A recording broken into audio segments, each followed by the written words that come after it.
se preparem, porque uma hora o povo vai resgatar esse seu patrimônio. E eu só queria uma chance de poder, sabe, dizer para ele: você mentiu. Eu vou derrotar todos eles. O Brasil hoje é vítima de uma grande mentira. Olá! O que você vai ver agora e pelas próximas 2 horas é um programa especial da TVT. A primeira entrevista do presidente Luiz Inácio Lula da Silva desde que o site Intercept revelou conversas, digamos assim, nada republicanas entre o ex-juiz e hoje ministro da Justiça Sérgio Moro, o procurador Dallagnol e outros procuradores, que redundou no julgamento, na sentença e na prisão do ex-presidente Lula. Está comigo o companheiro José Trajano para esta nossa conversa com o presidente Lula. Você nota que nós não estamos nem no bar do Sindicato dos Bancários em São Paulo, nem no papo com o Zé, né? Na sala da casa dele. Estamos na sede da Polícia Federal, de onde grande parte do país espera o ex-presidente Lula possa sair em breve, quando se fizer justiça no país. Presidente Lula, primeiro, muitíssimo obrigado por nos receber. Segundo lugar, eu gostaria de saber do senhor o seguinte: durante os últimos tempos, o senhor tem dito que viveria para ver Moro e Dallagnol desmascarados, pegos na mentira. Isso acabou acontecendo mais rapidamente do que o senhor imaginava? Ô, Juca, primeiro, eu sou um cristão fervoroso. E eu sempre disse que Deus é tão justo que ele consegue escrever por linhas tortas. Se a gente tivesse sido levado a sério pelos meios de comunicação no Brasil, quando nós fizemos todas as denúncias que o Intercept está fazendo agora, durante o processo, não teria surpresa o que aconteceu. O que aconteceu foi dito por mim várias vezes, foi dito pelo Cristiano, foi dito pelo Maltoc, foi dito por todo mundo que me defende. Ou seja, e eu aproveito para dizer para você de que eu estou ficando feliz com o fato de que o país finalmente vai conhecer a verdade. Finalmente vai conhecer a verdade. Eu o tempo inteiro disse que o Moro é mentiroso. É mentiroso. Eu disse no primeiro depoimento que eu fiz, e isso está gravado, de que ele estava condenado a me condenar, porque a mentira tinha ido muito longe. O Dallagnol é tão mentiroso que depois de ficar 1h30 na televisão mostrando um PowerPoint, ele consegue dizer para a sociedade: não me peçam provas, eu só tenho convicção. Ele deveria ter sido preso ali. Ele deveria ter sido preso por enganar 210 milhões de brasileiros. Mas como houve uma mentira no inquérito feita pelo delegado, houve uma mentira pela acusação feita pelo Dallagnol, e houve uma mentira pelo Moro no julgamento, referendada pelo TRF4, que nem leram o processo e julgaram, porque o objetivo era evitar que o Lula participasse do processo eleitoral de 2018, agora vem à tona. E o que está acontecendo de mais grave? O que está acontecendo de mais grave é que eu estou vendo, nesse instante, a Globo tentando salvar o Dallagnol e tentando salvar o Moro. Tentando mostrar que, olha, não pode vazar coisas que não se sabe de onde é, porque isso aí foi um hacker. Olha, por que eles não tiveram essa seriedade quando vazaram a conversa da Dilma comigo? Quando vazaram a conversa dos meus filhos com a mãe e eles vazaram? Por que não tiveram esse pudor? Por que não tiveram o pudor de colocar a gente na televisão no momento em que acusava a gente? E nós estamos vivendo nesse instante, Juca, uma coisa extraordinária, que é o seguinte: eu acho que a máscara vai cair. O que vai acontecer, não sei. Só quero te dizer que nesse instante eu estou mais tranquilo do que o Moro, estou mais tranquilo do que o Dallagnol, estou mais tranquilo do que qualquer juiz nesse país.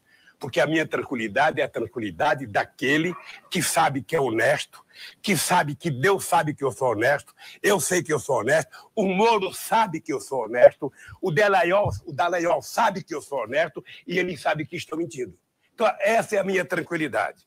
O que eu espero? Que se faça justiça nesse país. E que a Globo Porque a Globo, na verdade, é a grande mentora dessa panaceia toda. Ninguém é contra a corrupção. Ninguém é contra combater a corrupção. Tenho certeza que você não é, tenho certeza que, sabe, Trajano não é. Todos, 210 milhões de brasileiros são favoráveis ao combate, até os que roubaram são favoráveis. Perguntasse pro Sérgio Cabral uma semana antes. Perguntasse para o Eduardo Cunha uma semana antes se ele era favorável a combater a corrupção. Eles iam dizer que era, só que não sabiam que ia arrebentar neles. Então, eu estou aqui, Juca, agradecendo essa entrevista, porque é a oportunidade que eu tenho. A Polícia Federal invadiu a minha casa.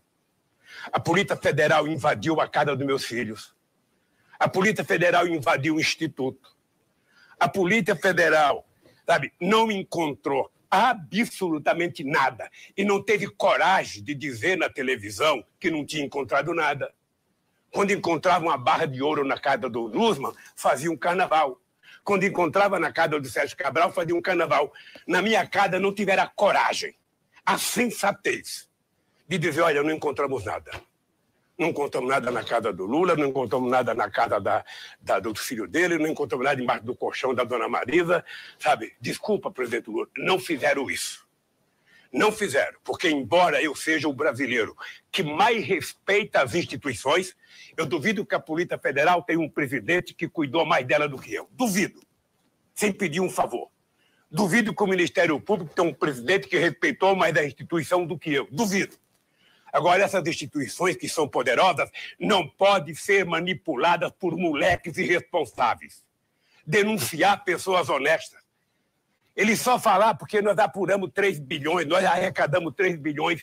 A pergunta que se faz é o seguinte, quantos bilhões, quantos empregos e quantas empresas quebraram pela brincadeira de vocês? Não era possível apurar a corrupção sem quebrar a empresa? Era. Prende o dono da empresa e deixa a empresa funcionando, como a Samsung continua funcionando, como a Volkswagen continua funcionando na Alemanha. Por que quebrar as empresas? Por que desmoralizar a Petrobras e quebrar a Petrobras? Hoje, Juca, eu quero aproveitar vocês dois para dizer, é porque o Dallagnol, o Moro e a Lava Jato está hoje muito mais a serviço dos interesses norte-americanos do que a serviço dos interesses de combate à corrupção. E eu estou dizendo isso, afirmando isso, espero que o Moro esteja ouvindo. Aliás, eu espero que o Moro, a Globo, poderia fazer um debate entre eu, o Moro e o Dallagnol. Eu sozinho contra os dois. Os dois fizeram o curso em Harvard, sabe? São bem preparados, os dois têm muitas informações. Poderia fazer um debate comigo, em qualquer horário que eles quisessem, sabe? Para a gente ver quem é que está mentindo nesse país. O Brasil hoje é vítima de uma grande mentira. E estou dizendo isso sem negar as coisas importantes de combate à corrupção. É muito importante que empresário que roubou esteja na cadeia, é muito importante que político que roubou esteja na cadeia, é muito importante que a delação seja feita espontaneamente e não manter as pessoas presas 3 ou 4 anos pedindo para as pessoas citarem meu nome, como pediram para muita gente citar meu nome. Tinha gente que era presa, a primeira coisa que ele falava, e o Lula? E o Lula? E o Lula?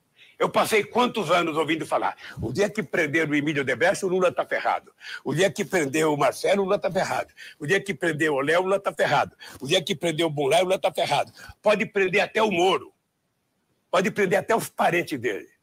Que eu duvido que nesse país tenha um empresário, tenha um político que tenha a coragem de dizer que um dia eu pedi R$5 para ele. Mas o Lula não está ferrado, presidente? Eu não estou ferrado, não. Sinceramente, olha, eu estou acabrunhado. Eu gostaria de estar em liberdade. Gostaria de estar vendo o meu Corinthians jogar, gostaria de estar vendo a minha família, sabe? Eu já falei para todo mundo que quando eu sair daqui eu vou casar, sabe? Aliás, o senhor se arrepende de ter dito para o ex-ministro Bressa Pereira, da sua namorada, não me que parece que ela foi prejudicada por causa disso? Não me arrependo, não me arrependo. Veja, deixa eu falar uma coisa para você. Não me arrependo. Eu sempre tenho uma fase que é o seguinte, o amor sempre vencerá. Demora, mas vencerá. Então, é como disse o Batoque ontem, sabe? É como disse o Batoque ontem. A liberdade, ela pode ficar doente, mas ela não morre. E eu estou, a verdade, e eu posso dizer para você uma coisa, eu gostaria de estar em liberdade, gostaria de estar na rua, gostaria de estar encontrando com vocês, sabe? Mas eu estou aqui consciente de que tem milhões e milhões e milhões de brasileiros pior do que eu em liberdade. Ontem eu vi na televisão, em Recife, na porta do supermercado, o povo invadindo um caminhão que cata lixo para pegar comida para comer. Nós tínhamos acabado com a fome nesse país. E essas pessoas não se dão conta que o falso moralismo dele levou o país à bancarrota. E digo levou o país à bancarrota porque a Globo tem culpa nisso. A Globo transformou o debate da corrupção numa grade dela, em que o Lula é citado, sabe, em 4 anos, mais de 100 vezes, mais de 100 horas no Jornal Nacional. O próprio Glenn, numa entrevista ontem, coloca a Globo como parceira da Lava Jato. Veja, quando o Moro começou esse processo, o Moro visitou a Folha, visitou o Estadão, visitou a Veja, a Época, Isto É, a Globo, visitou todos os canais de televisão. Ele diz no artigo dele, Manipulite, que só é possível dar certo se a imprensa ajudar. Ora, é muito importante que a imprensa ajude. O que a imprensa não pode é condenar as pessoas antes do julgamento. O que não pode é um juiz votar pela manchete de um jornal. Um juiz tem que votar pelos autos do processo, pela testemunha. Mas, presidente, as matérias do Glenn na Intercept revelaram uma série de diálogos, né, que mostram o conluio do Sérgio Moro com o Dallagnol e os outros procuradores. A gente pode listar aqui vários assuntos diferentes. Até listei alguns aqui. A sua condenação rápida, né, em segunda instância, a proibição da entrevista a Mônica Bergamo sobre o guarda-chuva. Não, pode eleger o Haddad. Mas tudo isso, Trajano, tudo isso, a bala já saiu do cano. A bala já está em direção a mim. O que é duro é inventar o processo. O tal do apartamento, da cota da Bancop, está na minha declaração de imposto de renda desde 1975. E ele mostra uma insegurança, desde 2005. Né? Uma insegurança que ele demonstrou que não então, tinha veja, provas. Então eles inventaram toda uma história, porque o objetivo da Lava Jato eu era a Copa João Luiz Vermelho. Precisaria me conquistar, precisaria ganhar, sabe? Nem que fizesse como a do Brasil, roubaram depois e ninguém sabe onde foi. Mas era preciso chegar no Lula, senão não tinha valido apenas o golpe. Para que tirar a Dilma e deixar o Lula votar em 2018? Então, eles montaram a estrutura de me trazer para cá. No apartamento não dava para me trazer para cá. Então eles inventaram a seguinte fantasia. Tinha uma empresa offshore do Panamá que tinha comprado coisa da Petrobras e que eu estava envolvido nisso e tal. Quando prenderam a moça do offshore, descobriram que o offshore era dono do apartamento dos Marinhos em Paraty e descobriram que a empresa era dona do helicóptero da Globo. O que fizeram? Soltaram a moça, mas não me tiraram do processo. Quando nós entramos com agravo depois da sentença mentirosa do Moro, o que o Moro diz? O Moro nunca disse que o presidente que a Petrobras está envolvida e nunca disse que o apartamento é do presidente. Então por que eu estou preso? Por fato indeterminado. Que fato é esse? Não sabe. Sabe? Ou seja, o que eles pensaram? Já que está tu, vai tu mesmo. Presidente, deixa eu lhe fazer uma pergunta.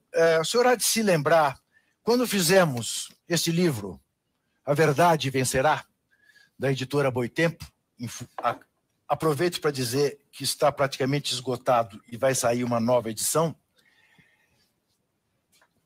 Há um momento em que o senhor se refere ao fato de que no Instituto Lula o senhor foi visitado por inúmeros grandes empresários brasileiros. Todos.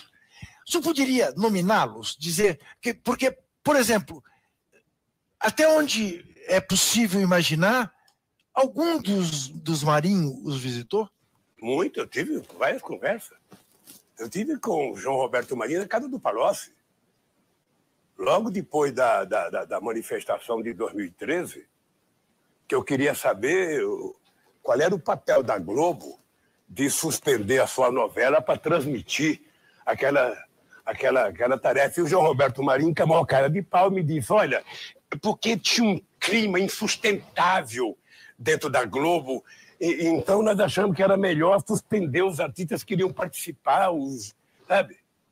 Ora, eles não suspenderam a grade da Globo nem para o enterro do doutor Roberto Marinho, mas suspenderam. Mas ele não estava entre aqueles que lhe pediu para ser candidato à presidência. Para quê? Não, porque o que eu entendi... Não, deixa eu lhe falar uma coisa para você. Chegou um momento chegou o momento, isso não é bom falar por mim, porque senão dá a impressão que eu estou sendo arrogante, sabe? Mas chegou o momento em que era unanimidade o Lula ser candidato a presidente em 2014. Unanimidade. Não tinha um empresário de qualquer setor, seja do agronegócio, seja do etanol, seja do açúcar, seja da indústria automobilística, seja da construção civil, seja da indústria de máquina, não tinha um, seja banqueiro, Roberto Setúbal esteve comigo, o Trabuco esteve comigo, o Santander esteve comigo, todos eles. A salvação da lavoura era o Lula voltar a ser presidente.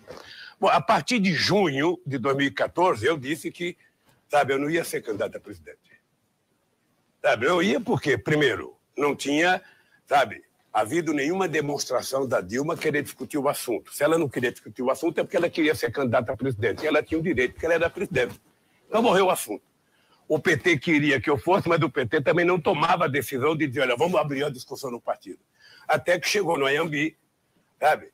A Dilma foi convidada para um ato do PT que tinha lá e o pessoal começou a gritar volta Lula, volta Lula. Eu fui obrigado a fazer um discurso, sabe, dizendo que é preciso acabar com a brincadeira. A Dilma é nossa candidata a presidente e acabou. Sabe? Então, a partir desse instante, começou a haver um afastamento dos empresários. Ou seja, eu não era mais, então eles ficaram todos atrás do Aécio, ou alguns atrás da Marina e tal. Mas houve um momento em que eu era unanimidade. Isso poderia ser perguntado a outras pessoas, porque eles poderiam dizer melhor. Ou seja, todo mundo achava que eu deveria voltar para a presidência. E eu, na verdade, hoje, passado 8 anos, eu poderia ter discutido a minha volta. Eu estava, como é que fala? Eu estava no casco, eu estava afiado. Eu tinha tanta vontade de fazer o que eu não tinha feito. Eu estava com tanta vontade de fazer mais coisa que eu achava que era possível fazer, mas aí eu... Por exemplo... Está se arrependendo? Então está se arrependendo de ter feito esse discurso lá? Não cabe arrependimento, sabe? Não cabe. Em política não cabe arrependimento, sabe?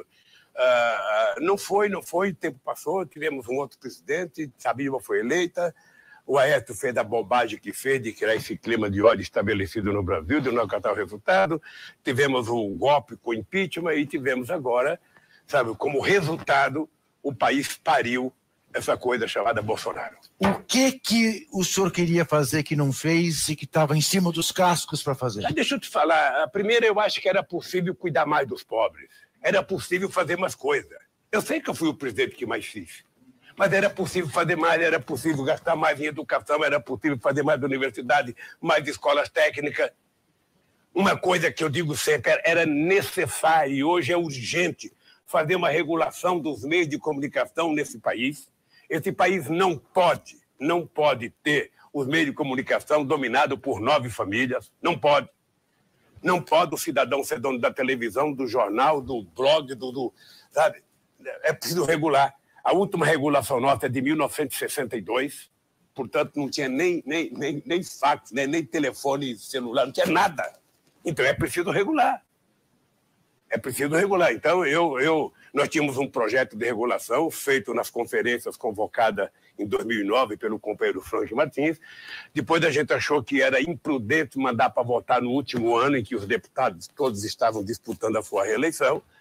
E a gente sabia da quantidade de deputados que tinha rádio nos seus estados. Se a gente mandasse, era perder. Que era importante mandar no começo do mandato. Eu certa vez ouvi de um alto dirigente do PT que certas coisas não foram feitas porque quando você está numa situação de está tudo bem, está todo mundo feliz, é melhor não mexer nisso, porque se mexer nisso vai dar problema. Tem um pouco disso? Não, tem um pouco do seguinte. Toda vez que você tenta brigar com a imprensa, sempre aparece alguém dizendo assim para você, você tem que tomar um café com eles, você precisa almoçar com eles, você tem que convidá-los para um jantar, é preciso uma conversa. Isso foi feito. O coitado do Zé Dirceu cansou de jantar com o Roberto Tivita. Eu conheci o Roberto Tivita na casa do Zé Dirceu. Sabe, o Roberto Marinho vivia, o João Roberto Marinho vivia conversando com o Palocci, conversando com o Guido Mântica, conversando com o Zé Dirceu, conversava comigo, conversava com a Dilma. Nunca resolveu. Uma vez tem um episódio fantástico na eleição de 2006, eu era candidato à reeleição, e nós chamamos o João Roberto Marinho para conversar o papel do Globo na campanha. Eu era presidente, sabe? E eu comecei a notar que candidato que tinha 2% na pesquisa tinha mais tempo no jornal do que eu, mais espaço. Aí chamamos o João Roberto Marinho para conversar, nós tínhamos como chama? Observatório da imprensa, e a gente mostrava o Globo, a Folha, o Estadão, as revistas. Era um absurdo. A Luísa Helena tinha o dobro de tempo que eu tinha no jornal o Globo. E aí nós chamamos o João Roberto Marinho para uma conversa, o que estava acontecendo. Ele falou, não, todo mundo é igual, nós tratamos igual, não sei das quantas e tal. Aí a Dilma falou, mas se vocês contratam igual, por que no editorial vocês dão um tratamento diferenciado para o Lula? Não, o editorial sou eu que eu faço. Aí a Dilma pegou o editorial e falou, esse aqui foi você que fez? O editorial metendo o cacete em mim. Ele falou, não, eu não vi. Se você não viu, como é que você fez? Como é que você faz o editorial? Bem, então, eles só pararam de inflar a candidata quando eles perceberam que ela tirava voto do Alckmin e não de mim. Aí esvaziaram. Como fizeram com a Marina também. Então, eu também tinha uma outra coisa, Ju, que era o seguinte. Como eu dizia para o Frank Martins, Frank, eu vou derrotar todos eles. Deixa ele falar mal de mim, não precisa dar colher de chá para eles. Não tem almoço nem cafezinho, eu vou derrotar eles. Acontece, meu caro, que em 2010 eu tinha a última pesquisa de setembro, eu tinha 87% de bom e ótimo. Eu tinha 10% de regular. Somado os dois, dava 97%, que você poderia falar de aprovação. Quando é que alguém teve 87% de bom e ótimo? Então eu estava também inflado de vaidade que tinha derrotado eles. E talvez não mandei para o Congresso o projeto também, porque eu falei, derrota ele, aí para a rua. Vai para a rua conversar com o povo que a gente derrota eles. Não derrota. Eu tenho assistido mais televisão agora, porque não tenho o que fazer. Então fico vendo, sabe, missa, fico vendo culto, fico vendo a TV aberta, ou seja, é um absurdo que a sociedade está submetida, sabe, nesse dia a dia. Então é preciso que haja uma regulação. Isso tem que fazer parte de um programa. Qualquer candidato do PT daqui para frente tem que colocar no programa dele de campanha a regulação. E não tem que ter medo. Diga uma coisa. Eu ia falar da IBC, do canal que você tentou, que não foi para frente como se previa, né? O canal de televisão. Por que não decolou? Olha, talvez a gente tenha errado muito. Deixa eu te falar, eu não sou homem de televisão. Eu tinha vontade de criar um canal de televisão que tivesse um papel, que tivesse a RAI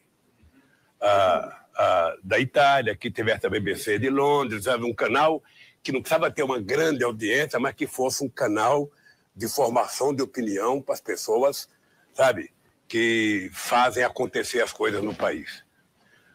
E nós, quando aprovamos ela, nós devemos aprovação a uma heroína como a Tereza Cruvinel, que foi para dentro do Congresso conversar com senadores, a Helena Chagas, ou seja, e nós conseguimos aprovar uma TV com um orçamento, na época, de 300 e poucos milhões, que era o orçamento da Bandeirantes, na época.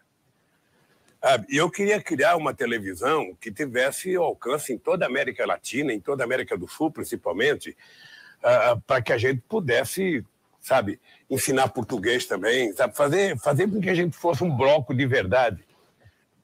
Mas aí nós criamos um conselho muito republicano, sabe? Aí nós começamos nós mesmos a nos vigiar. Nós mesmos, não, precisa tomar cuidado nisso, tomar cuidado naquilo, precisa tomar cuidado, não pode fazer isso. Aí terminamos criando uma televisão que não funcionou. A ponto de nem o ministro da Comunicação dar as antenas em alguns lugares para que a TV pública funcionasse corretamente. Por isso que eu tinha vontade de voltar. Para rever e refazer coisas que eu não tinha consciência de que era preciso fazer. Sabe? Então... Agora, deixa eu voltar só um pouco a uma coisa que eu... Essa TV que eu estou dando a entrevista agora, a TVT.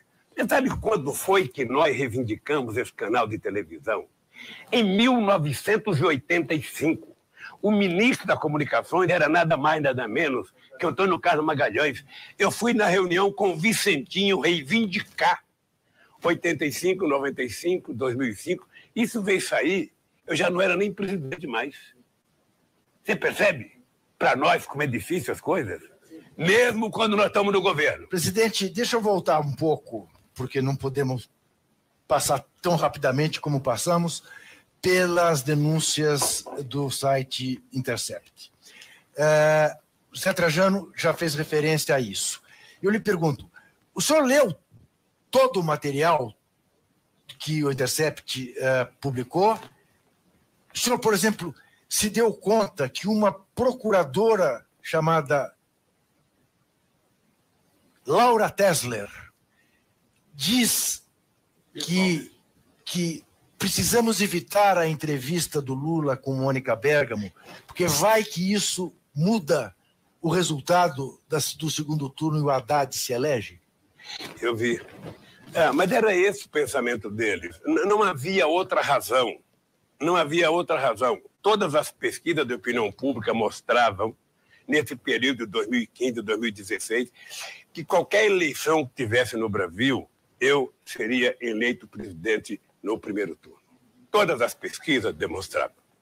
E se eu pudesse participar de televisão, se eu pudesse fazer comício, se eu pudesse, a chance seria muito maior, porque nós estaríamos todo o bloco de esquerda, certamente o PDT estaria conosco, estaria todo mundo conosco.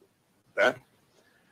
E eles, quando começaram o processo direcionado ao Lula, o objetivo era o seguinte, olha, não dá para a gente fazer a lambança que fizemos com o golpe na Dilma, sabe, inventar a tal da pedalada para tirar o PT do governo e 2 anos depois entregar para o Lula. Não dá, é preciso tirar o Lula. Essa era uma questão. A outra questão, que para mim está muito claro, é que eles construíram um processo de mentira. Eu disse ao Moro na audiência que eu participei com ele que a desgraça de quem conta a primeira mentira é que passa a vida inteira mentindo para poder justificar a primeira. E eles exageraram na mentira. Exageraram na mentira. Em 2014, logo que a Dilma ganhou as eleições, eu comecei a alertar o PT de que era preciso ter em conta que eles vinham para cima do PT. E para vir em cima do PT, iria em cima de quem? De quem presidiu o país e em cima de quem seria a figura pública mais importante depois da presidenta da República. E aconteceu. Aconteceu. É engraçado, porque eu recebi muitos conselhos, sabe? Que eu deveria ter saído do Brasil, que eu deveria ter para a embaixada. E é engraçado porque eu estou tão consciente do que está acontecendo no Brasil, estou tão consciente da submissão, do complexo de vira-lata dessa gente com relação aos Estados Unidos, que eu falei, não, se eu fugir, eles vão colocar que eu sou fugitivo.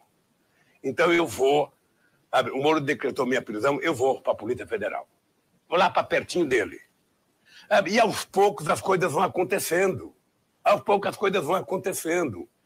Eu vi ontem o desespero da Globo de tentar dar ao Dallagnol mais tempo do que ele deu à artista principal da novela, a Dona do Pedaço. Ela apareceu menos que o Dallagnol, tentando se explicar, tentando dizer, sabe, porque prendeu não sei quem, porque fez não sei das contas, sabe? A tentativa, porque a Globo sabe que a hora que cair, não o processo de apuração de corrupção que tem que continuar.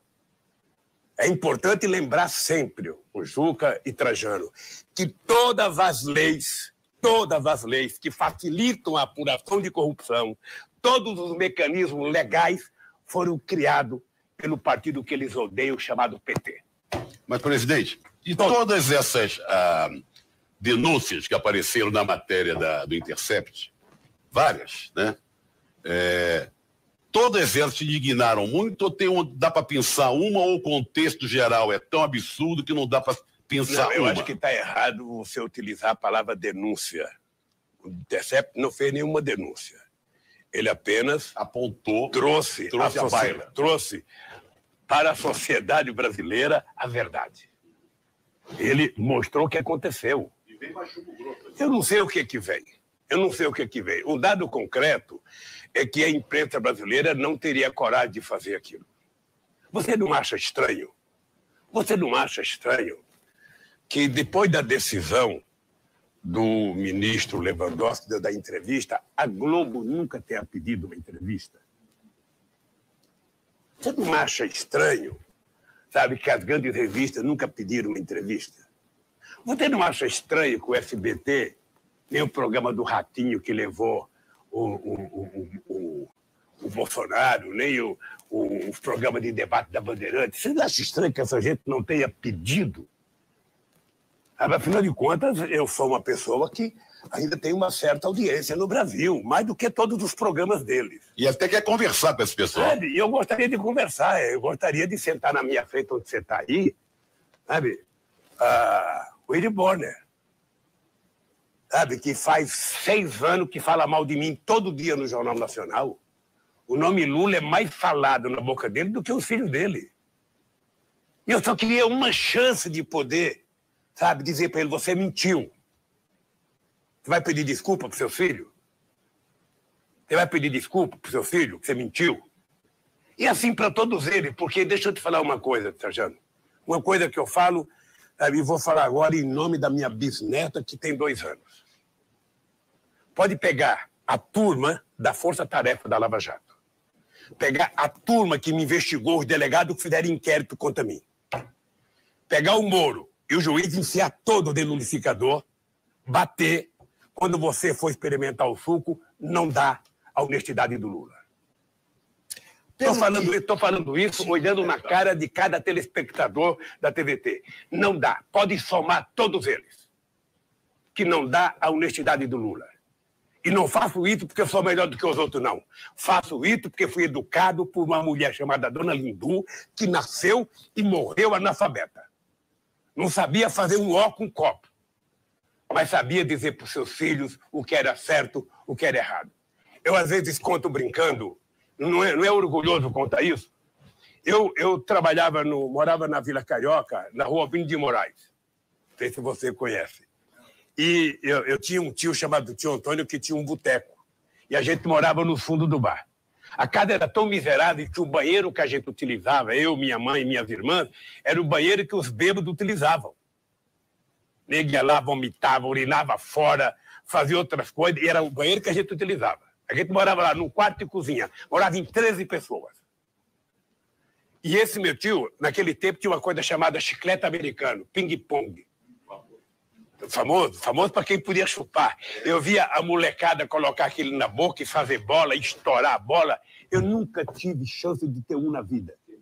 Esse meu tio trabalhava no bar, quando ele ia no banheiro e pedia para eu tomar conta, e tinha lá a caixa de chiclete ping-pong.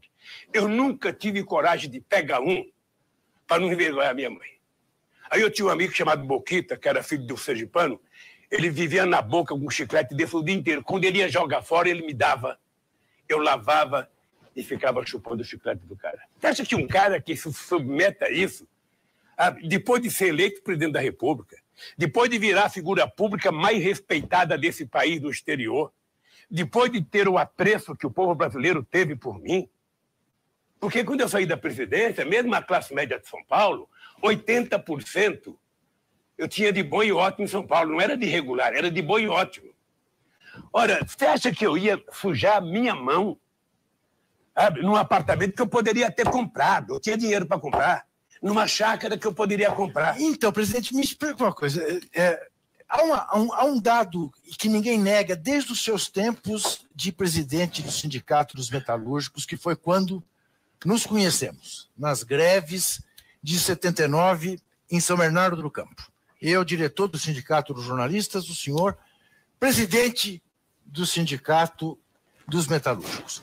Que o senhor sempre foi tido como um conciliador, uma pessoa capaz de unir os contrários. O senhor, como presidente da República, se dava tão bem com o Bush, presidente dos Estados Unidos, quanto com o Chávez, presidente da Venezuela. Ou seja, aqueles que se opunham, até dentro do seu partido, achavam que era demais, que o senhor conciliava demais, que era preciso algumas rupturas que o senhor não fazia. Por que tudo se voltou contra essa figura do conciliador, do cara que nunca foi de querer ir pro pau? Eu sempre fui assim. Eu fui assim quando era moleque, quando jogava bola, eu fui assim quando virei dirigente sindical, eu fui assim como presidente da República. Por isso é que eu criei o Conselho de Desenvolvimento que envolvia empresários, pastores, sindicalistas, índios, ou seja, para a gente poder estabelecer, sempre que possível, políticas públicas que tivessem uma espécie de aceitação da maioria da sociedade. Eu sempre achei que uma conversa a mais sempre dava melhor resultado. Nunca fui de tomar decisão com 39 graus de febre. Primeiro deixava a febre baixar para tomar decisão. Com o Bush e com o Chaves, eu era aquele moleque do meio, sabe? Quando tem dois moleques querendo brigar, eu era a turma do deixa disso, sabe? Ficava... Agora, tem uma máxima que eu aprendi com a minha mãe também, que é o seguinte. Ela dizia, meu filho, ninguém respeita quem não se respeita. Se você se respeitar, automaticamente você impõe respeito aos seus interlocutores. E isso mapeou a minha vida. Isso fez com que eu vivesse assim. Você veja um negócio, eu vou contar um pequeno caso para vocês. Acho que eu já contei numa entrevista aqui.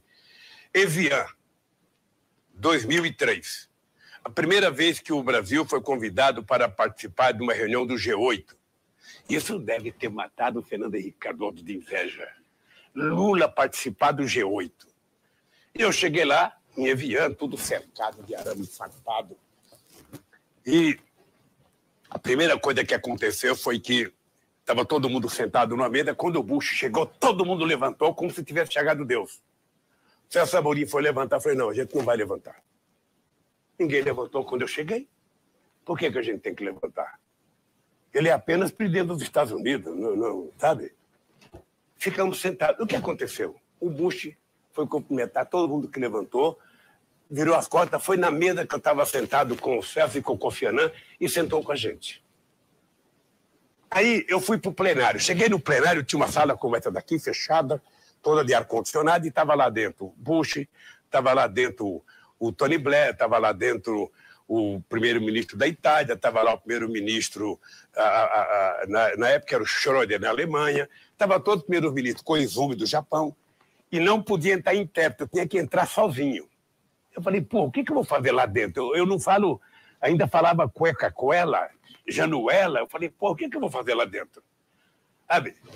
Aí o Sérgio falou assim para mim, Lula, você entra lá, quando você entrar, a primeira coisa que você faz é colocar aquele negócio no ouvido, que tudo que falar nós vamos traduzir. Então você vai ficar dono da situação.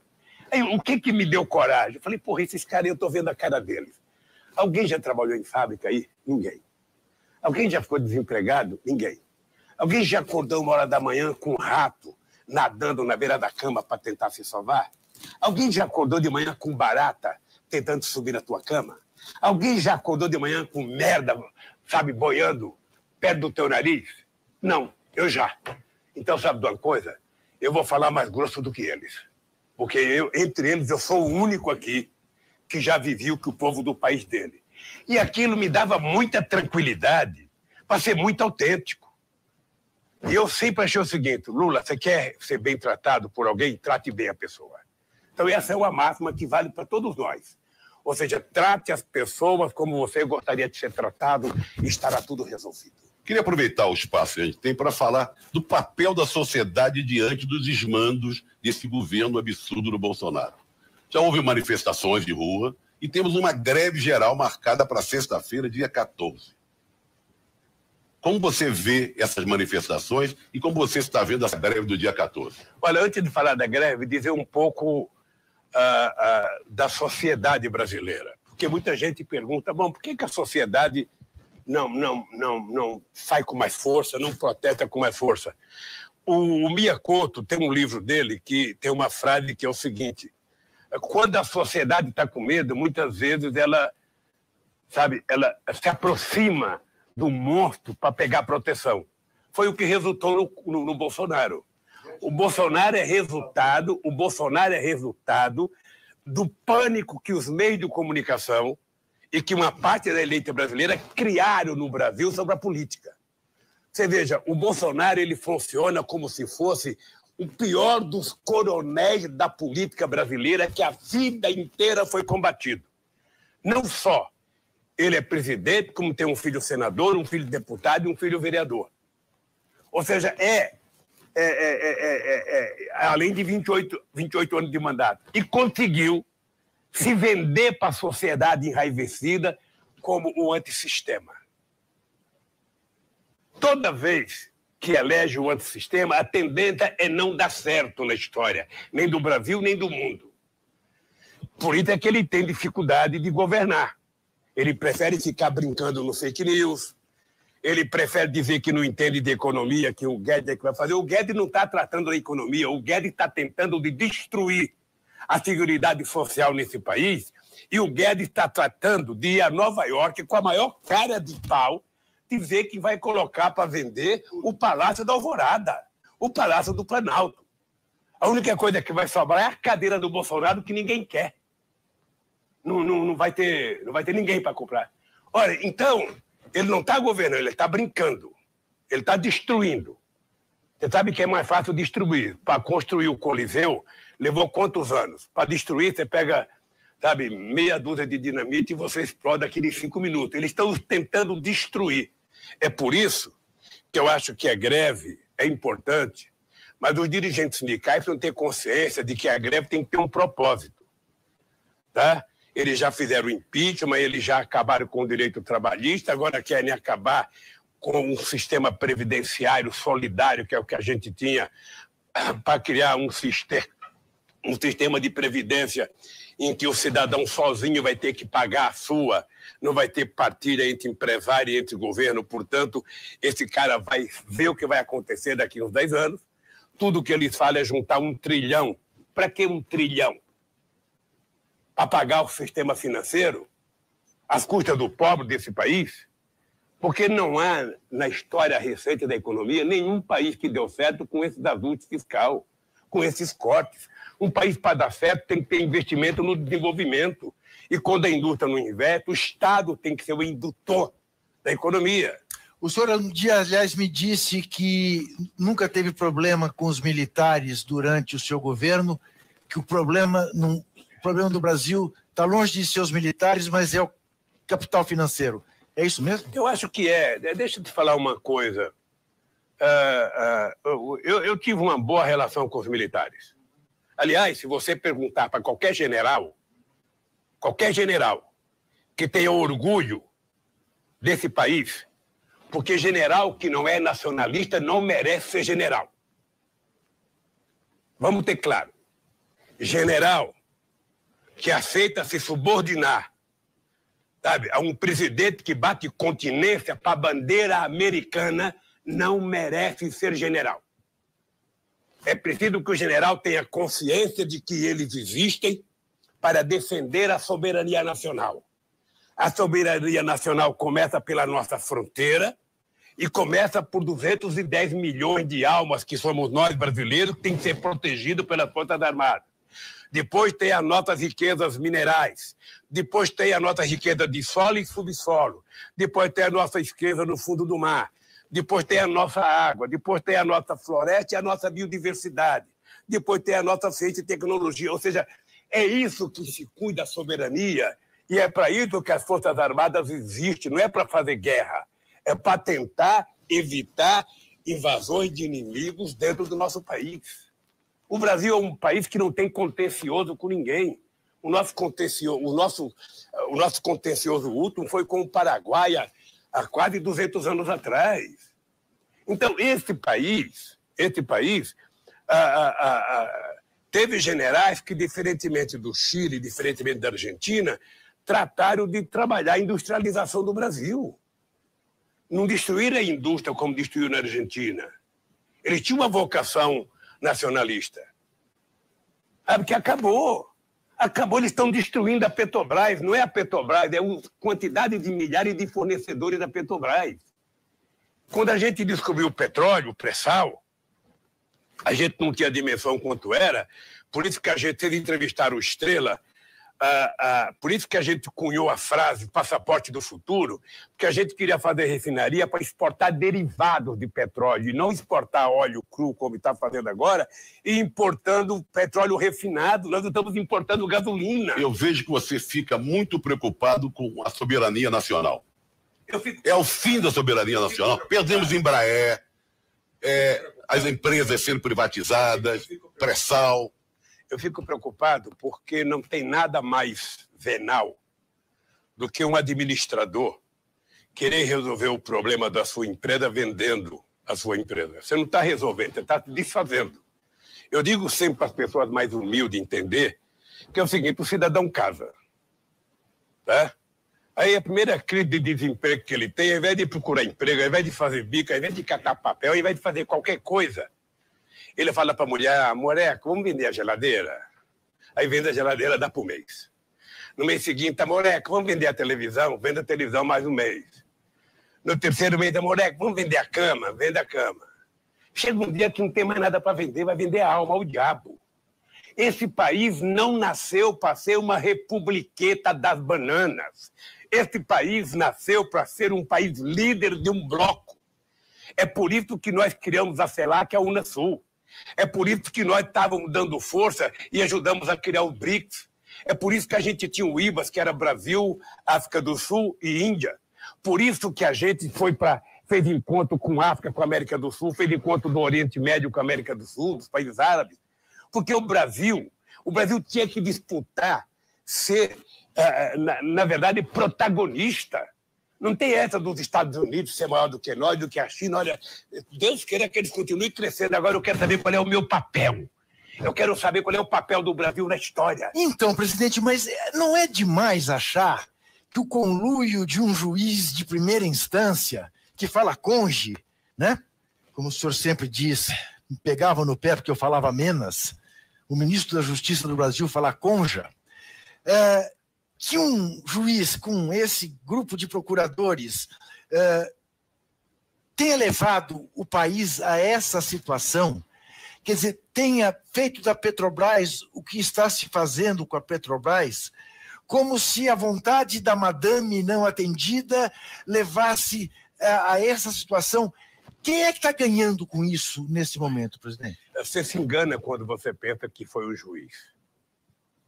Eles só conseguiram fazer isso, primeiro porque eles tinham respaldo, na minha opinião, no Departamento de Justiça dos Estados Unidos, que os orientou. Senão, não tem explicação. A urgência do diretor da Petrobras de pagar a dívida aos acionistas americanos pelo dinheiro da corrupção. Ora, se houve a corrupção e tiveram que pagar os acionistas americanos porque perderam, e os acionistas brasileiros, quem vai pagar? Primeiro. Segundo, a pressa de pagar se deve ao fato do seu Dallagnol ter tentado criar um plano para ter um fundinho que tinha 2,5 bilhões da Petrobras, mais 6,8 bilhões da Odebrecht, para criar um fundinho de assistência social, que eu chamo de Criança Esperança do Dallagnol. Era para isso que tiveram tanta pressa? É para isso que quer se desfazer da Petrobras? Sabe, eu quero dizer para eles, quero dizer para todo mundo, tá? Se preparem, porque uma hora o povo vai resgatar esse seu patrimônio. Não tem nenhuma explicação. Nenhum país do mundo se desfaz do petróleo como o Brasil está se desfazendo. Tem um livro chamado O Petróleo. Eu não sei o autor, porque eu tenho dificuldade de falar nome estrangeiro. Tanto é que o Glenn, eu só falo Glenn, não falo o segundo nome, porque, sabe, fica mais fácil falar Intercept. Mas tem um livro sobre o petróleo que mostra o papel dos Estados Unidos desde 1859, quando descobriu o primeiro petróleo no Texas, até hoje. Tudo o que aconteceu no mundo é em função do petróleo. Tudo o que aconteceu no mundo tem o dedinho do petróleo. Tá aí o Iraque para não desmentir. O Iraque para desmentir a Venezuela? Claro. Essa estupidez do governo brasileiro, de forma medíocre, apoiar, sabe, um cidadão que se autoproclamou presidente da República, ou seja, foi o maior vexame da história. Não tem precedente na história da humanidade os governantes de país importante, como país europeu, sabe, seguir o tal do Trump, sabe, e legalizar, teoricamente, um impostor como aquele Guaidó. Ora, imagina se a moda pega, ninguém respeita mais ninguém. Daqui a pouco tem o presidente proclamado na China, depois o tem... José de Abreu se proclamou. Mas foi bom o José de Abreu. Foi? Se eu tivesse liberdade, eu tinha sido cabo eleitoral dele, porque eu achei bonito. Eu achei bonito, sabe? Porque se eles tiveram a pachorra de apoiar na Venezuela, por que não pode ter uma aqui? Se eles aceitam aquilo como fato, por que você não pode lançar um cara aqui, um presidente autoproclamado? Aí você acaba com a democracia, acaba com o processo eleitoral.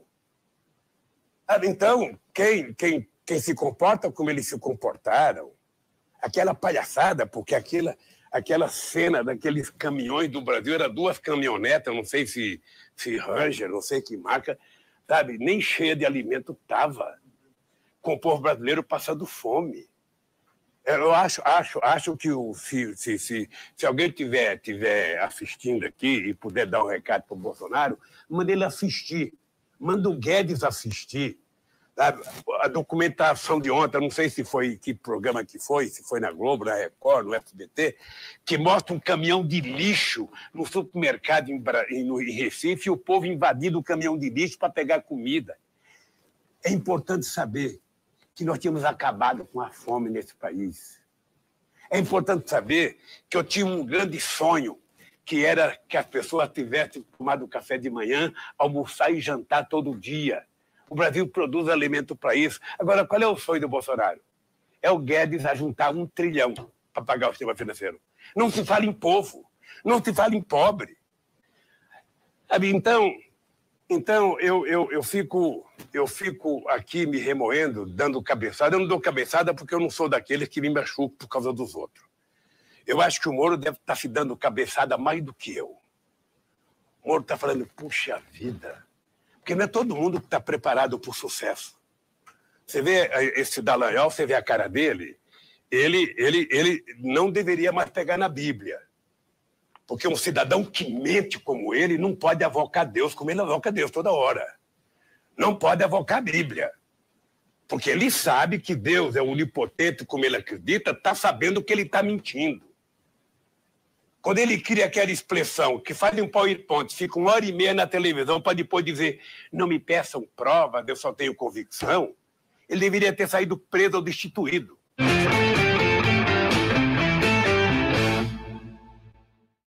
A TVT e a Rádio Brasil Atual são hoje o maior espaço democrático das rádios e TVs abertas no Brasil.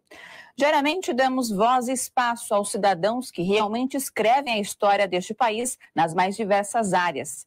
E esse espaço precisa ser ampliado para que mais pessoas possam receber as notícias que as outras emissoras não dão. Por isso, neste dia especial, a gente vem reforçar essa vontade de seguir adiante com muito mais força. Para isso, nós precisamos da sua ajuda. Acesse catarse.me/TVT e faça uma doação. É a sua parceria que vai ajudar a TVT e a Rádio Brasil Atual a tornar cada vez mais fortes os nossos sinais e alcance na rádio, na TV e nas redes sociais. TVT e Rádio Brasil Atual.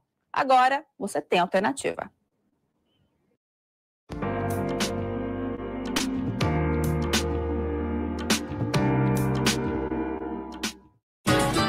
De segunda a sexta, ao vivo, eu faço Papo com o Zé Trajano aqui na TVT e na Rádio Brasil Atual. Falo de política, de música, de literatura, de cinema e de esporte. Convido todos vocês a participar, incluir a participação do público através de WhatsApp. Portanto, anote aí, de segunda a sexta, de 6h30 às 7 da noite, Papo com o Zé Trajano, ao vivo, aqui na TVT e na Rádio Brasil Atual. Esperando por você.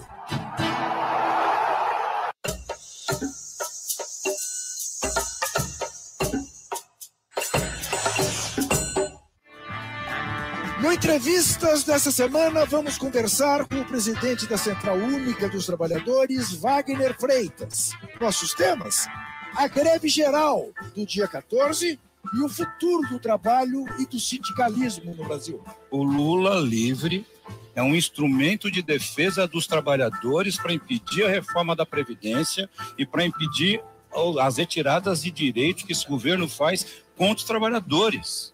É hoje, 10 horas da noite, aqui na TVT.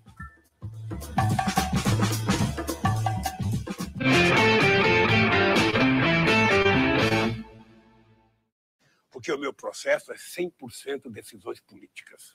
Sabe, todas as matérias do jornalismo da Globo, vocês não vão encontrar um segundo em 200 horas favorável ao Lula. Um país em que o presidente acha que é bonito liberar armas. Agora, eu espero que as pessoas pensem no Brasil. Presidente, eu achava que ia encontrá-lo, digamos, um pouco mais bem-humorado. Aí eu vou ficar humorado. Hã? Não dá para ficar humorado falando... Então tem uma pergunta para ele que eu acho que vai mexer um falando pouco. de Moro, falando de Dallagnol. Claro, pois é, mas... Mexer com a alma. Fala uma coisa que pode mexer com a alma. Que é o Lula Livre. Teve o Festival Lula Livre, milhares de pessoas debaixo de chuva, Lula Livre. Dezenas de pessoas ocupam rodoviárias, shopping, saem às ruas, Lula Livre. Temos aqui do lado o acampamento Lula Livre. Todas as manifestações têm pessoas portando cartazes, camisetas, Lula Livre. De que forma isso atinge a sua alma? Olha, isso é o que me conforta, na verdade. É o que me conforta, porque saber que, apesar do massacre, que eu sou vítima, eu não sou vítima agora, não. Ou seja, você, que vocês dois que são jornalistas importantes, não sei se assiste, mas se vocês pegarem, sabe, todas as matérias do jornalismo da Globo, vocês não vão encontrar um segundo em 200 horas favorável ao Lula. E vocês vão encontrar 200 horas favorável ao Moro e à Lava Jato. Então, porque quando uma parcela do povo acredita, sabe, eu sei que é difícil defender o Lula, não é fácil. Eu sei que as pessoas partem, as pessoas me contam, as pessoas me escrevem. Sim, sai com a camiseta na rua. Agora, o que eu tenho dito? Só tem um jeito da gente vencer, é não baixar o rabo. Quando um cachorro late para você, por menor que seja, por que um gato se levanta e fica olhando o cachorro tem medo? Porque nós temos que ter reação. Ninguém, não tem um cara que chame você de ladrão no restaurante e ele não seja ladrão. Porque uma pessoa de bem não faz isso. Você pode saber que o cara que te provoca no restaurante é um 71. O cara que te provocou perto da tua casa é um 71. Vá pegar o BO dele para você ver quem ele é. Porque um homem de bem aprende a conviver democraticamente. Então você não sabe, Trajano, o carinho que eu tenho pelas pessoas, o carinho que eu tenho pelo povo brasileiro, por esse acampamento aqui da Vigília Lula. Estava quase um ano e não sei quanto tempo já aí, todo santo dia, bom dia, presidente Lula, boa tarde, presidente Lula, às vezes sendo provocado. Então é gratificante, eu me sinto o ser humano mais importante do mundo. E para aquelas pessoas agora, que dizem... Só uma coisa, claro? O que é grave é o seguinte, sabe, nesse processo todo, o que me deixa assim, diminuído como cidadão brasileiro, que não poderia experimentar as instituições vivendo isso, é que essa molecada da Força Tarefa, essa molecada, mais o Moro, eles conseguiram, através do meio de comunicação, colocar pânico na sociedade e não aceita nenhuma prova que não seja o que eles querem. Você veja, quando o Léo denunciou, o Vacari fez uma carta desmentindo o Léo, porque o Léo disse que o Vacari tinha acertado com ele. Léo Pinheiro da OAS. O Moro não aceitou a carta. Na chácara de Atibaia, o Jacob Itá mandou a carta, porque ele sabe que o dinheiro é do Jacob, mas o Jacob Itá mandou uma carta, o Moro também não acertou. Tem um engenheiro, um advogado da Odebrecht, Tacla Duran, que está na Espanha, esse cara se ofereceu 1000 vezes para ser testemunha, o Moro não aceita. Ou seja, eu tive 87 testemunhas me defendendo, o Dallagnol não apareceu numa audiência. Numa audiência. Eu dizia para meus advogados, gente, eu, na verdade, já falei para meus advogados isso, eu não precisava de advogado. Não precisava. Se tem um cara que não precisava de defesa, sou eu. Porque o meu processo é 100% decisões políticas. 100% decisão política. tá? Não tem nada de processo. Não tem nada. E cada um que vier, vocês vão ver uma coisa mais escabrosa. Agora, o que eu acho? O que aconteceu agora é importante pelo seguinte. Eu acho que a bem deste país, a Suprema Corte tem que ter a coragem de assumir o papel de guardiã da Constituição. Porque não tem exemplar no mundo de um juiz de primeira instância mandar em todas as outras instâncias. Sabe, esses meninos ameaçaram fazer greve de fome contra a Suprema Corte. Você viu que essa moça que dá a declaração na entrevista do Glenn, essa moça fala, sabe, esculhamba o Poder Judiciário. Sim, chama de mafiosos. Sabe, chama de mafiosos. Ou seja, então você tem várias instâncias que foram sendo acuadas pelos meios de comunicação, porque ninguém quer ser vaiado no restaurante, ninguém quer ser vaiado.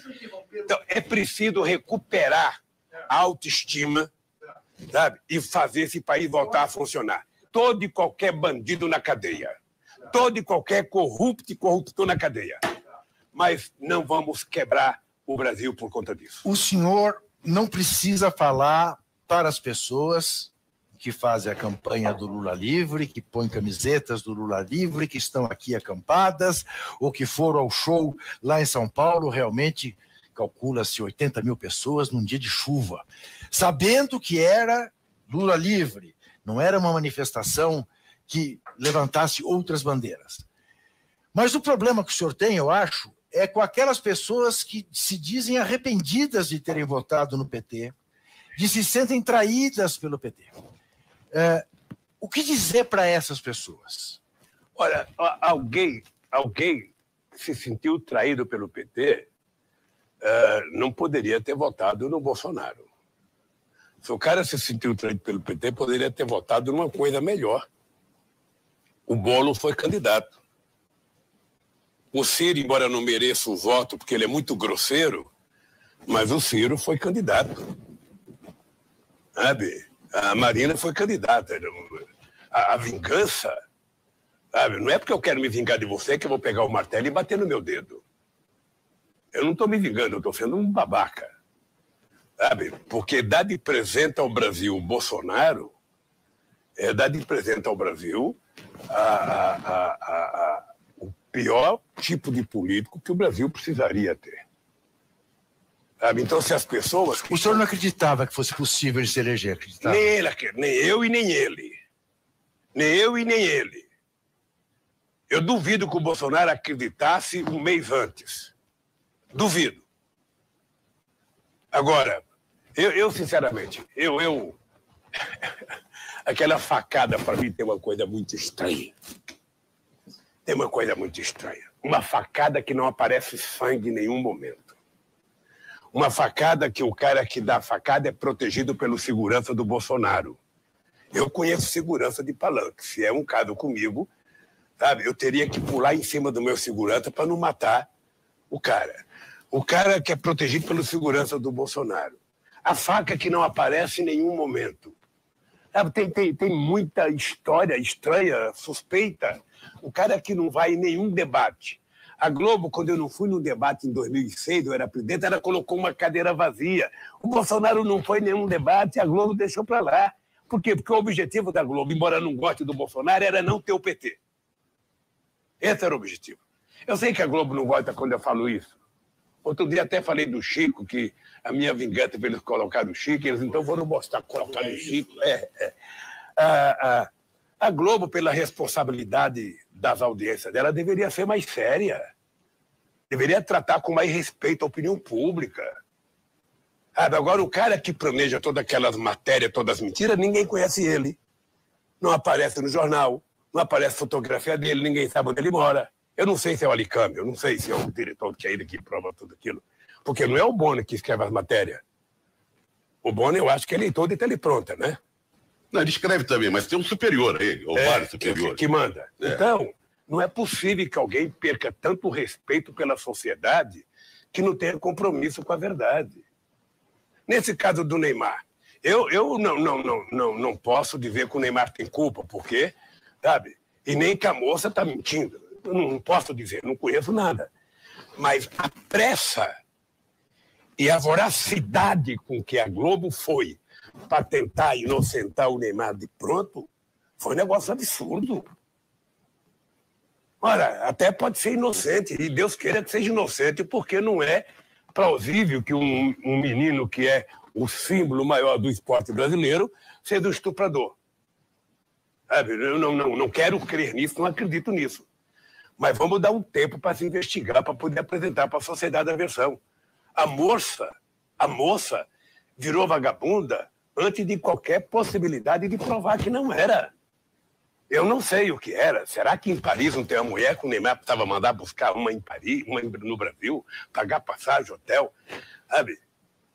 Então, essas coisas, eu só estou dizendo isso para mostrar o seguinte: é preciso mais seriedade. Eu tenho que ser sério, a Globo tem que ser séria, a justiça tem que ser séria, a sociedade tem que ser séria para a gente poder construir um país melhor. Mas eu lhe perguntei sobre o que falar para os arrependidos, os que dizem que se arrependeram de votar no PT, para tentar aproveitar uma frase que, se eu não estiver enganado, é sua durante as manifestações de 2013. Alguém me disse que um dia lhe perguntou sobre o que está acontecendo e que o senhor teria dito: nós demos o pão, agora as pessoas querem manteiga. Isso faz algum sentido? Ou seja, o seu governo deu escola, mas as pessoas agora querem maior qualidade na escola. O SUS começou a atender, mas o querer mais, que é natural que as pessoas queiram, deixou de ser atendido? Na verdade, eu não disse pão com manteiga, eu disse, até num artigo que eu escrevi, acho que foi publicado no New York Times, ó, que chique, um artigo do New York Times. Chique. Eu fui colunista do New York Times. Sim, eu também. Eu disse que o povo tinha aprendido a comer filé, contra filé, e ele agora queria filé. E é normal na sociedade. A coisa mais normal no ser humano é você subir um degrau, depois você querer subir outro degrau. Sabe? A coisa mais normal é isso. E você tem que entender que quanto mais você fizer com que o povo obtenha conquista, mas ele quer conquistar. Esse não é o problema. Esse é a coisa mais nobre da democracia. Tá? O que aconteceu no Brasil foi outra coisa. O que aconteceu no Brasil é o fenômeno que o Gessé descreve muito bem no livro dele sobre a classe média brasileira. Tá? Você tem um segmento da sociedade que não aceita a ideia das pessoas mais humildes chegarem próximo dele. Sabe? Não aceita. Ou seja, você colocar gente pobre da periferia para fazer, sabe, através de bolsa de estudo do ProUni ou do FIES, faculdade, nas melhores faculdades privadas do país ou nas melhores públicas do país, as pessoas não aceitam. Você vê as pessoas começarem a comprar carro novo, as pessoas começarem a frequentar restaurante, a frequentar teatro, a frequentar o Ibirapuera. A viajar. Não, e pegar avião, então. Nem ir para o Piauí de avião, ir para o Ceará de avião, não querer mais ir de ônibus. Tudo isso incomoda uma classe média que estava acostumada com esse país sendo governado para 35% da população. Quando nós resolvemos governar o Brasil para todos, eu dizia, eu nunca escondi, eu vou governar para todos. Agora é importante todo mundo saber que as pessoas mais necessitadas terão um bife a mais. É assim, por isso é que nós aprovamos aumentar o salário mínimo, sabe, junto com o crescimento do PIB e com a inflação. Por isso ele cresceu 74%. E por isso ele foi a coisa mais transformadora no crescimento da renda do povo pobre desse país. O senhor disse para mim outro dia, quando eu vim vê-lo, que o senhor sair daqui não vai mais falar em distribuição de renda, vai falar em distribuição de riqueza. O que significa? Significa que é o seguinte, veja, você precisa começar a garantir que as pessoas tenham participação na riqueza desse país, ou seja, quando você fala em segurar uma aposentadoria de qualidade definitiva, educação de qualidade, sabe? Quando você está dando a um pobre o direito dele estudar gratuitamente, se ele virar um cientista, você está dando riqueza. para esse cara. Quando você dá para esse cara uma casa, sabe, com subsídio para ele poder pagar a prestação, você está dando riqueza. Essa gente tem que participar mais do lucro que ele ajudou a produzir o país. É preciso repensar, porque nós estamos regredindo. Se você imaginar a economia brasileira, veja, você teve a Revolução Russa em 17. Por conta da Revolução Russa, você teve o mundo ocidental se preparando para enfrentar, mas com medo, cedendo alguns benefícios. Aí você teve a Segunda Guerra Mundial, dividiu o mundo em dois. A parte ocidental e a parte oriental. A Rússia ficou com um pedaço, os Estados Unidos ficou com outro. Ora, o que o mundo capitalista fez? Tratou de fazer o famoso estado de bem-estar social, não porque gostasse dos trabalhadores, mas porque estavam com medo dos trabalhadores ter a mesma vontade que tiveram os trabalhadores russos em 1817 de fazer uma revolução. Então se criou um Estado que se distribuiu renda e permitiu que o povo tivesse um padrão de vida. Você percebeu que nos últimos 10 anos só caiu a renda do povo americano, caiu a renda do povo europeu. Não há mais ameaça. Caiu o muro de Berlim, não tem mais ameaça. Então, o que está acontecendo no mundo inteiro é um retrocesso. É um retrocesso da organização sindical. Você sabe que eu escrevi carta para esse cidadão que está preso no Japão, da Toyota, da Nissan? Sim, da Nissan. Eu escrevi uma carta para ele a pedido do sindicalismo americano para ele permitir que os trabalhadores se sindicalizassem, porque ele não permitia que os trabalhadores se sindicalizassem. Em muitos estados americanos, o trabalhador não consegue se sindicalizar porque os empresários fizeram acordo com o governador que só ia para lá se não tivesse sindicato. Agora, o senhor não acha que a União Soviética seja um exemplo? Não é. Esse que é o problema dos meus queridos companheiros, que é o seguinte. A revolução, a minha tese hoje, aos 73 anos de idade, é que a Revolução Russa de 17, ela terminou causando um benefício extraordinário aos trabalhadores, sabe, do Ocidente. E não causou na própria Rússia o benefício. O padrão de vida do sueco, do holandês, do finlandês, do dinamarquês, do alemão, do francês era muito maior do que o russo. Mas por quê? Por conta da Revolução Russa. Sabe? Então foi uma pena que a Revolução Russa não tenha dado aos trabalhadores russos o padrão de vida que eu queria mudar um pouco. Que os europeus deram por conta da Revolução Russa. Dia 25 vai ter um julgamento, né? Eu já vi uma entrevista sua dizendo que não gosta de criar expectativas para quem está aqui dentro, mas a gente não pode negar, está diante de um fato. Dia 25 há um julgamento que, quem sabe, diante dos indícios todos, de tudo que foi mostrado pelo Intercept, pelo Glenn, vamos falar só o primeiro nome dele, há uma possibilidade da sua liberdade. Qual a sua expectativa diante desse dia 25? Olha, a minha expectativa, o Juca agora há pouco brincou que ele imaginava me encontrar com muito mais humor, é que não é possível tratar da minha prisão com humor. Mas eu não acho que está mal-humorado. Senão o pessoal dizia, pô, esse Lula é maluco. Ele está preso e está rindo do quê, pô? Sabe? Mas também não estou com raiva. Eu tenho ressentimentos. Sabe? Você sabe que eu sou um cara que eu não costumo guardar ódio. Para mim dura meio minuto. Tá? Pode ficar certo que eu não levo para casa. Aprendi que quem tem ódio sofre, sabe? Mais do que a pessoa odiada. Então, eu me cuido. Então, por que eu não gero expectativa? A única coisa que eu espero é que se faça justiça. Eu estou pedindo a Deus para que em alguma instância se leia o meu inquérito. Porque eu vi o julgamento no STJ, ninguém leu a minha defesa. Ninguém leu. Ou seja, então foi contada uma mentira pelo delegado que fez o inquérito, essa mentira aumentou em 500 páginas pela mentira do Ministério Público, depois houve a mentira do juiz, depois houve a mentira do TRF4, sabe? E você tem, acho que o processo já está mais com 300 mil páginas.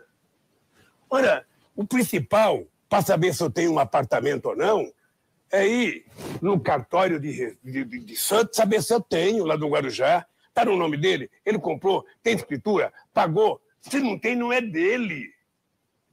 Sabe? Não é dele. Então, Então tem a chácara. A chácara é do Lula. Bom, mas não é do Lula porque nós pegamos cheque administrativo do Fernando Bittar comprando. Então teve a reforma. Olha, mas a reforma foi feita na chácara do Fernando, então o Fernando que paga pela reforma. Por que o Lula tem que ver com isso? Mas você dormiu na cama. Você dormiu na cama. Se você dormiu na cama, o benefício foi para você. Assim não é possível acreditar nas coisas. Então, eu espero que a Suprema Corte, sabe, recupere o padrão de confiança na sociedade que nunca pode perder. Porque, veja, se a sociedade brasileira tem desconfiança da imprensa, tem desconfiança da igreja, tem desconfiança da política, não acredita no Congresso Nacional, não acredita no Senado, não acredita na sua polícia, e não acredita no judiciário, nós estamos criando uma sociedade anarquista, aí vale tudo, ou seja, cada um por si e Deus para todos. É por isso que um cidadão se dá o luxo de um moleque artista levar o pai e a mãe para apresentar junto com a namorada para o pai, e o democrata lá pega um revólver e, ao invés de falar parabéns, ele atira, mata o moleque, mata o pai, mata a mãe. Um cidadão para no carro para reclamar do outro, o cara já está com um revólver e já tira. Um país em que o presidente acha que é bonito liberar armas, porque, na verdade, ele está liberando armas para quem pode comprar arma, significa para quem é rico, para matar pobre. É isso que ele está comprando. Tá? Porque quem ganha um salário mínimo não pode comprar arma nesse país. Segundo, um presidente da República que resolve achar que é bonito. Não, com 20 pontos perder carteira, não, vamos ter que abrir, vai ser 40 ou 60. Então corra à vontade. Ele sabe que parte da morte no trânsito é causada por irresponsabilidade, por motorista bêbado, por um monte de coisa. Ele sabe disso. Então, tudo que foi feito para regular um pouco a sociedade, para tentar criar... Eu lembro quando foi implantado o cinto de segurança no Brasil, em São Paulo, sobretudo, eu lembro que ninguém respeitava. Até que acho que foi o Maluf resolveu colocar não sei quantos reais de multa. Aí, quando vem a multa, que é a parte mais sensível do ser humano é o bolso, todo mundo colocava o cinto de segurança. Então... Mas no caso dele, quer tirar a multa da cadeirinha de quem não usa a cadeirinha. É inacreditável. Ele quer beneficiar as pessoas que cometem ilícitos. Sabe, um presidente que deveria estar facilitando a compra de livros didáticos, um presidente que deveria estar facilitando a entrada de jovens na escola, um presidente que deveria estar discutindo... Eu não sei se vocês viram um dia desse, ele falou o seguinte: não, porque eu vou construir uma escola militar em cada estado. Juca, ele não tem simancol. Você sabe, para dar às crianças de 11 a 16 anos do ensino fundamental, sabe, para dar o mesmo padrão de uma escola militar, o orçamento precisaria ser 320 bilhões. Porque numa escola militar, que só serve para militar, manda teu filho entrar numa vez se ele consegue entrar. Bem, numa escola militar, a molecada aprende. Eu sei porque eu fui o criador das Olimpíadas da Matemática na escola pública, eu sei que a menina da molecada tem um nível de ensino de qualidade. E era bom que fosse para todo mundo. Mas sabe quanto custa por ano um aluno da escola militar? 19 mil reais. Da escola pública custa 6. O salário de um professor na escola militar chega próximo dos 10 ou até um pouco mais. Na escola pública chega a 3. O senhor não deve saber, então, meu caro. O senhor não deve ter lido ainda, mas ele ontem acabou com a fiscalização contra a tortura nos manicômios, presídios, então demitiu os 13 membros da comissão antitortura no Brasil. Ele fez isso. E disse que agora os cargos serão não remunerados. Pois é, deixa eu te falar uma coisa para você. A sociedade brasileira precisa notar uma coisa. Sabe, eu acho que é muito importante que o pessoal obtenha muito sucesso na greve de amanhã. É muito importante que os trabalhadores estejam atentos, mas a sociedade brasileira ela não pode perder o direito de se indignar. O dia que uma sociedade perde o direito de se indignar, o dia que você não sente nada quando vê uma pessoa dormindo na rua, o dia que você não sente nada quando você percebe que 2 jovens ricos mataram um cara que estava dormindo na calçada, O dia que você não tem sensibilidade e não sofre quando você vê o povo pegando lixo num caminhão para comer. O dia que você vê criança desnutrida e você não tem sensibilidade, nós estamos perdendo a coisa sagrada no ser humano, que é o direito de se dignar. E somente uma sociedade dignada, ela consegue fazer um governo sério. Então, é o seguinte, esqueçam o Lula, esqueça o PT, sabe? Mas briguem pelo país. Por isso é que eu coloquei a questão da soberania. Sabe, a Petrobras, ela não é uma empresa. A Petrobras é um patrimônio. Olha, se teve alguém que roubou na Petrobras, pum na Petrobras, o ladrão.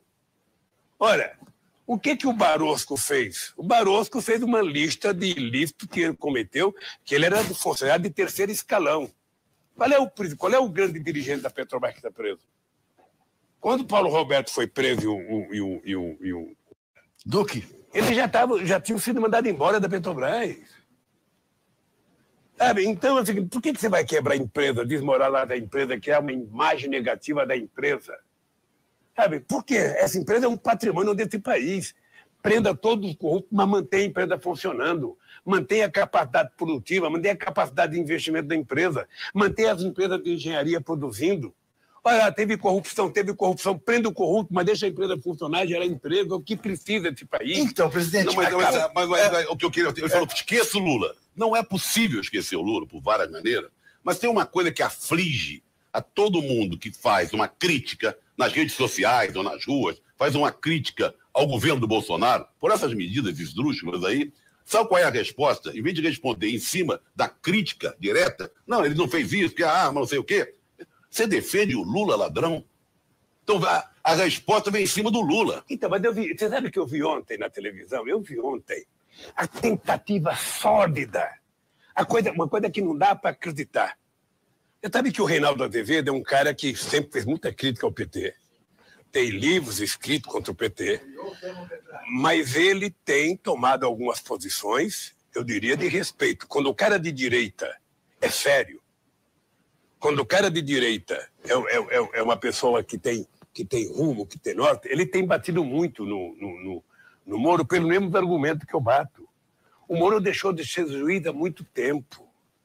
O Moro, quando a mosca azul da Globo pousou na testa dele, ele virou um serviçal da Globo. Ele não escrevia uma sentença sem falar com a Globo. Eles vazavam notícia para a Globo. É por isso que ontem eu vi a loucura de tentar desmoralizar o Glenn. A loucura. Não, porque foi vazado, foi hackeado, foi errado, foi não sei das quantas. Ou seja, tudo que valia para eles não vale mais. O que a Globo está é com medo de ser citada. Ela está com medo de aparecer. Ela está. E olha, se tiver muita coisa gravada, certamente a Globo aparece. Certamente porque nada foi feito na Lava Jato sem que eles conversassem. Qual é a manchete da quinta-feira? Aliás, tem uma coisa que aparece na gravação, que é o Moro cobrando do Dallagnol. E daí? Está demorando muito. A operação está demorando. Não tem novidade. Porque eles adotaram o seguinte critério. Nós, toda vez que tiver um certo silêncio, sabe, nós vamos ter que vazar alguma coisa para ocupar o espaço. Então, é normalmente na quinta-feira. Pode ver que faz tempo que tudo acontece na quinta, sexta, sábado e domingo, para ocupar até o Fantástico. Aí na segunda-feira começa a nova rotina até. Essa semana passada estava uma semana de notícia mais ou menos favorável ao Lula, favorável à esquerda, favorável ao PT. Tá? Não sei das contas. Quando foi na quinta-feira, o que aparece? O juiz lá de Brasília aceita uma denúncia que me envolve. Sabe? Aqui tem uma coisa engraçada. Eu estou respondendo um processo aqui, vou prestar depoimento. Em 2016, um delegado, eu não vou citar o nome dele, ele cita o meu, mas eu não vou citar o nome dele. Um delegado disse que o amigo do Palocci era eu, o amigo do italiano. Então, na época, eu processei ele.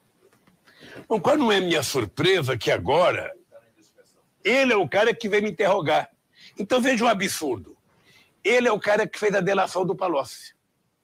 Então, ele utiliza o Palocci como argumento da sua própria defesa, o Palocci confirmar tudo que ele disse, e o Palocci utiliza ele para sair daqui com um bom dinheiro e viver a vida dele. Que esse é o papel de delator, né?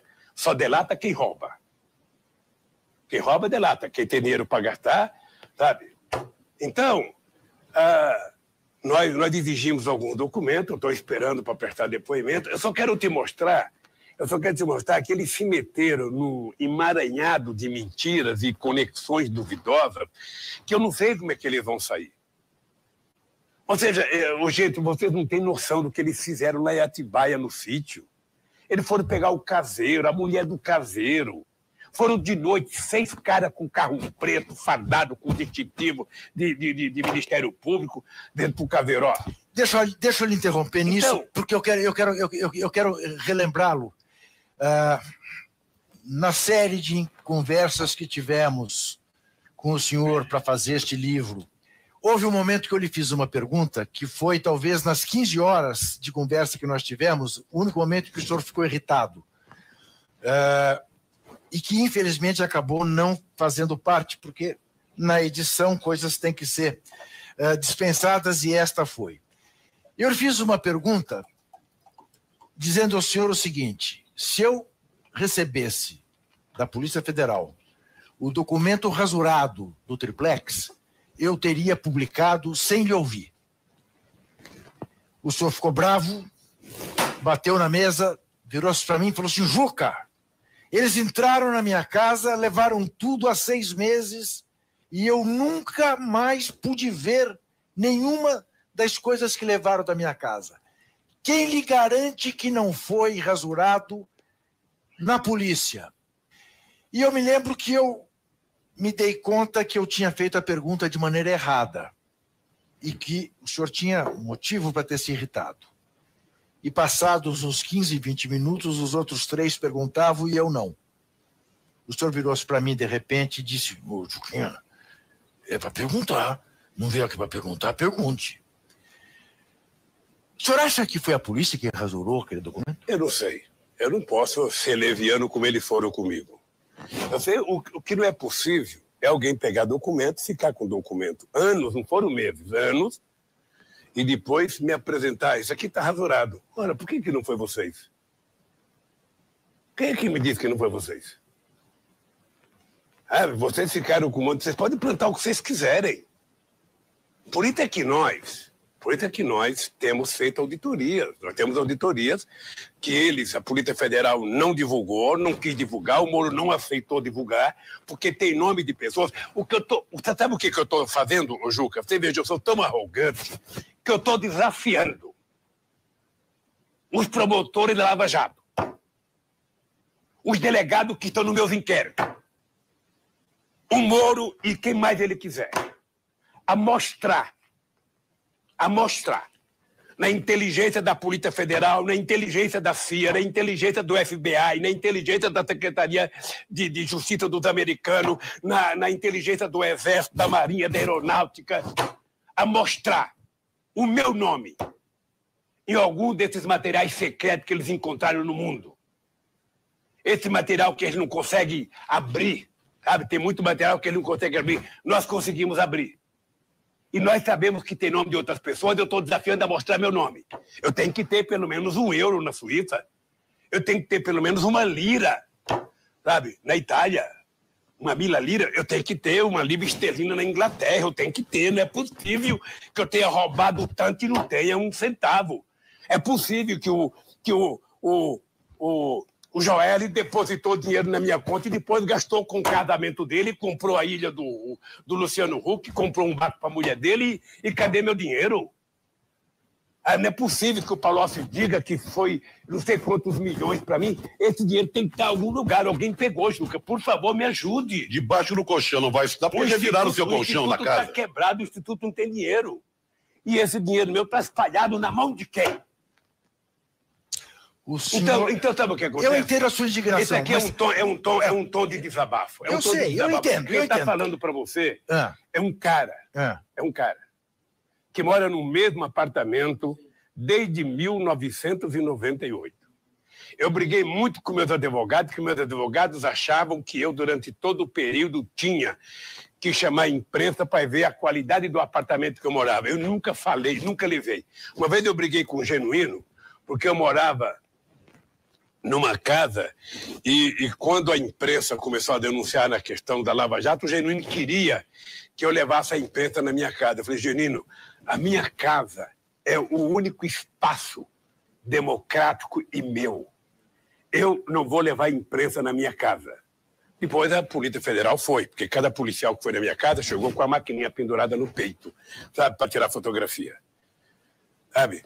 Agora deveria criar um outro filme. A lei é para todos, como aqueles que poderia fazer um outro filme. E no filme poderia mostrar, sabe, uma calota de um carro roubada por mim, alguma coisa. E eu continuo desafiando ele, porque é o único instrumento que eu tenho. Eu entendo a sua indignação. É o único instrumento que eu tenho, sabe, de estar aqui preso. Sabe, um cara de 40 anos de idade, de 30 anos, pode ficar 2 anos preso, o cara é novo. Eu não tenho mais muito futuro, meu cara. Eu estou com 73 anos de idade. Eu estou há 1 ano e meio enclausurado aqui dentro. À espera de que alguém prove que o Lula é culpado, que eu fico quieto. Me desmoralizem, pelo amor de Deus. Me desmoralizem. Faça a minha bisneta ter vergonha de mim, minha neta, diga e prove. Presidente. Então, por isso que eu sou obrigado a ficar indignado. Perfeito. Eu entendo perfeitamente. A mim não posso aceitar. Não posso aceitar. Agora, o senhor nega... Que irresponsável. Por isso é que eu falo sempre, o Moro é mentiroso. Pode ver que o Moro, quando fala na televisão, no microfone, ele não olha nos olhos. O Delayol, ontem o Delayol, a Globo utilizou o Delayol, ontem, falando muito tempo, ele estava com o teleprompter. Ele estava lá, bem, quem sabe, bem preparadinho. Ele não tem coragem. Eu adoraria alguém me dar uma chance de ter um debate. Eu, Moro, Delayol. O senhor nega aquela frase do ex-governador da Bahia, do PT, Jacques Wagner, que o PT lambuzou-se. Veja, eu acho que o PT, eu não sei se lambuzou-se, tá? Porque o Vacari está preso. E o Vacari certamente fez o que todo tesoureiro de partido fez. Tá? Se você pegar a conta do PSDB, ele arrecadou 300 e poucos milhões, o Vacari 300 e poucos milhões, sabe? Eu sei que naquele momento, a prisão do Vacari era condição sine qua non para a operação, sabe? Ir para cima do PT. Não estou dizendo que eles agora prendemos o Eduardo Cunha. O Eduardo Cunha tinha que ser preso independentemente da Lava Jato. Todo mundo que faz política sempre soube do comportamento do Eduardo Cunha. O que eu acho é que nós precisamos colocar o país... Mas não falta essa autocrítica do PT que o senhor se recusa, porque os outros fizeram igual, porque os outros... Não, pelo amor de Deus. Pelo amor de Deus, Juca. Vamos ver o seguinte, foi no meu governo, sabe, e no da Dilma, no meu com o Márcio, e no meu com o Tarso, e no da Dilma com o Zé Eduardo, que nós criamos todos os mecanismos de apuração. Veja, nós chegamos a criar uma coisa chamada a Lei da Transparência, que o Bolsonaro acabou, e todo mundo que exigia que o PT fizesse não cobrou do Bolsonaro, que ele acabou com a Lei da Transparência. No governo do PT, as pessoas sabiam qual era o papel higiênico que a presidenta Dilma utilizava. Se ela chupava um chiclete, porque a gente queria escancarar. Hoje, por que ninguém cobra isso? Então, o PT no governo, o PT criou um mecanismo de proteção da coisa pública. Se alguém do PT cometeu erro, eu vou dizer para você, tem que pagar igual. A lei não foi feita. Quando nós fizemos a lei, não foi feita para os outros, foi feita para nós. Então, o que eu quero é o seguinte, querem me punir, ótimo. A lei é para todos, ótimo. Agora, todos têm que ser julgados com respeito à Constituição, com respeito à lei e com provas. Eu não posso prender o meu vizinho porque eu não gosto dele. Então, eu estou há um ano e 2 meses aqui só querendo isso. Eu quero que leiam, eu quero que analisem, eu quero que digam o seguinte, bom, a chácara do Lula, sabe? O Lula influenciou na compra do avião da Dilma. Eu levei como testemunha o Nelson Jobim, que era ministro da Defesa, o brigadeiro Sade, que era o brigadeiro-chefe, o comandante da Aeronáutica, sabe? E algum imbecil lá disse, sabe, que eu tive influência. Eu coloquei até o primeiro-ministro da Suécia como testemunha, coloquei o Sarkozy como testemunha, a Dilma como testemunha, o governo inteiro como testemunha. Porque, de repente, um cidadão inventa uma mentira e eu sou obrigado a correr atrás de justificar essa mentira. Então, eu na verdade, eu estou cansado de remar contra a maré. Eu queria um pouco uma maré, pelo menos, mansa. Eu tenho um bursita, não posso nem dar muita abraçada, mas eu fico irritado, porque a disfarçatez com que a imprensa corrobora, gostou? Corrobora. Tá chique? Então, corrobora com as mentiras é uma coisa muito grave. Presidente, nós estamos aqui representando algumas outras pessoas também, que não têm essa oportunidade de entrevistá-lo. Trouxe aqui uma pergunta do Frei Beto, por exemplo, outra do Mário Magalhães, que tem a biografia do Marighella é exemplar. Fantástico, eu li. Lá do filme foi liberado agora para Paris Filme e vai estrear em novembro. Pergunta aqui o Mário Magalhães, que está lançando um